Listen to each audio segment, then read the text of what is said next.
Okay, think about this. You use a map every single day. It's on your phone, in your car. You have a mental one just to get around your own house. But what if I told you that every single one of them is hiding something? A secret story of power, of belief, and of some pretty big distortions. So let's peel back the curtain and uncover the lies we all live by. No, I'm serious. That super slick, satellite-perfect map on your smartphone, the one you trust to get you everywhere, what if it's not giving you the whole truth? What if it's been quietly shaping how you see the entire planet and you didn't even know it? And that right there, that's the key to this whole thing. See, maps aren't just objective snapshots of the Earth. Not at all. They are stories. They are arguments. They're packed with human choices, biases, and yeah, even lies. So today, we're going to learn how to read between the lines. All right, so let's jump right into the most common lie, and it's one you've probably been staring at your whole life. The problem is actually pretty simple. Think about it. How do you take a round ball, like the Earth, and flatten it out perfectly onto a sheet of paper? Well, you can't. Not without stretching and squishing things. Every single flat map is a distortion, a necessary fit. And the main offender here is a map called the Mercator Projection. Now, back in 1569, this thing was brilliant. It was made for sailors, and its genius was that it kept all the direction lines straight, an absolute game changer for navigating the oceans. But there was a huge trade-off. To get those straight lines, it had to totally mess up the sizes of the continents. And this is where that trade-off gets, well, kind of crazy. Take a look at a standard map. See Greenland up there?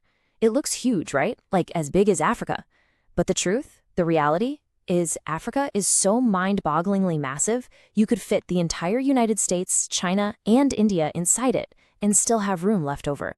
14 times. Let me say that again. Africa is 14 times bigger than Greenland.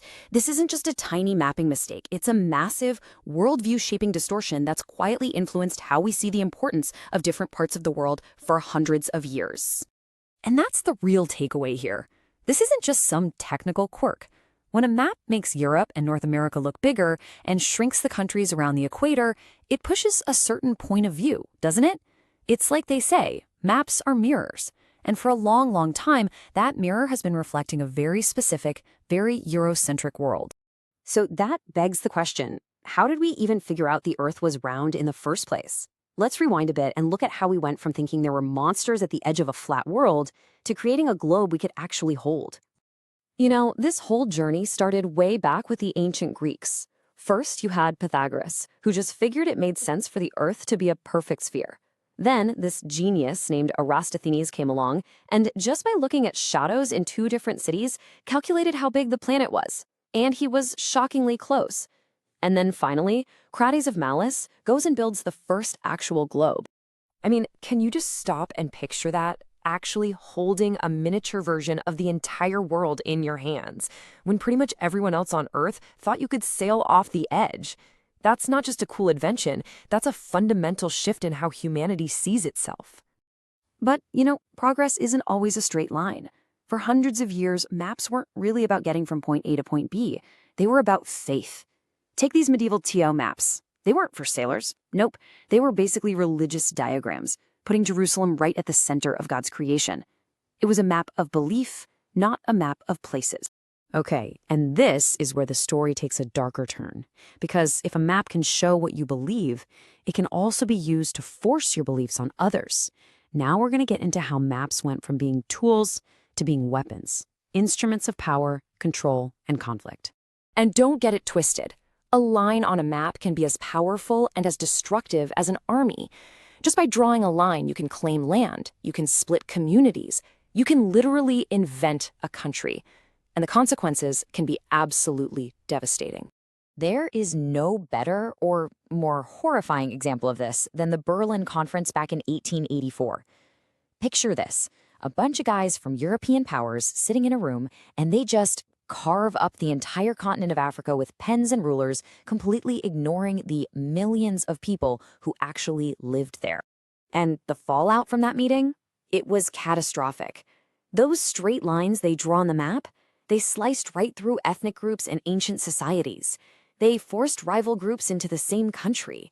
They basically planted the seeds for countless conflicts that are still being felt today. It was power, plain and simple, wielded with a map. And this just proves a bigger point, right? Geography isn't just the backdrop for history, it's often the main character. Think about it. The Nile River didn't just pass through Egypt, it was Egypt.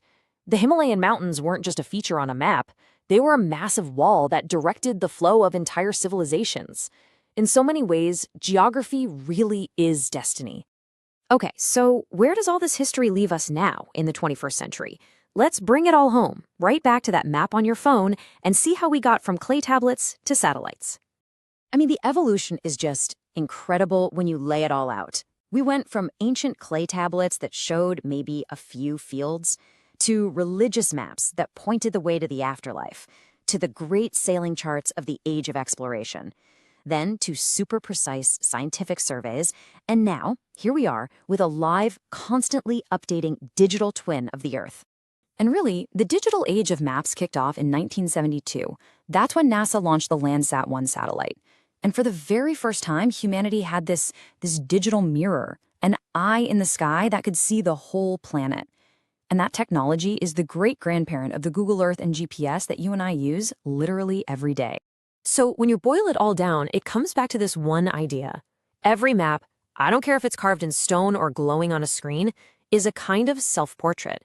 It tells you everything about the people who made it, what they cared about, what they wanted, and yeah, even what they were afraid of. And that leaves us with one last really important question to think about. See, today, maps aren't being drawn by kings or explorers anymore. They're being drawn by code, by big tech companies, by artificial intelligence. So if every map really does tell a story, who's writing the story now? And what kind of world will their map show us?